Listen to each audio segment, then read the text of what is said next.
Bismillahirrahmanirrahim. Assalamualaikum warahmatullahi wabarakatuh. Salam rekan sa mga pagariakan sa mga sabihin sa amin. Ako po si Junaid Kabugatan. Ang username ko po sa GSIM Sanwit ay si Eugene. Ako po ay nagpapasalamat sa ating mahal na administrator na si Boss Wapin, ang set owner ng ating tahanan. At sa mga admin, super moderator at moderator, ay labis po akong nagpapasalamat sa kanila dahil sa pagkakaisa nila, nagawin po akong feature member of the week na hindi ko po inaasahan. At saka ako po'y labis na nagpapasalamat sa ating mga masisipag at magigising na super moderator at moderator dahil po sa walang sawang pagsusubaybay, pagsusuporta sa ating tahanan.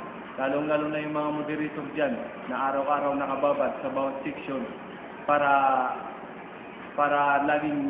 laging malinis at laging maayos ang ating mga section. At saka binabati ko rin dyan yung mga ka-chapter member ko rito sa Middle East chapter. Miss ko na kayo lahat. Lalong-lalo na yung chapter leader natin na napakabait na si Trigitronic. At ang advisor namin na si Professor Linux, ang bulerong The Master, peace po. At saka yung dalawang chapter natin dyan sa atin. Binabati ko po sila sa Olongapo chapter at sa Bulacan chapter.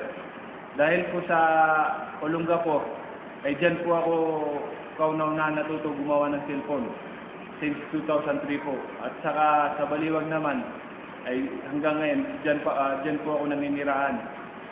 At saka yung mga pamilya ko, andyan din po sila hanggang ngayon. At saka tungkol naman sa payo sa mga baguhan.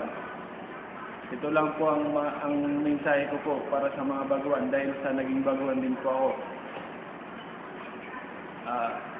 Ang pinakamahalaga po ay basahin po muna natin ang nakasaad na batas sa ating tahanan, ang tinatawag na quorum rules, para alam po natin yung mga mali at mga tama at pwedeng gawin at hindi pwedeng gawin para makaiwas po tayo sa infraction na ibibigay sa atin ng mga moderator dahil sa pagkakamali. Para po mapangalagaan natin ang ating account dahil yan po ang pinakamahalaga sa ating, lalong-lalo na sa ating pangkabuhayan.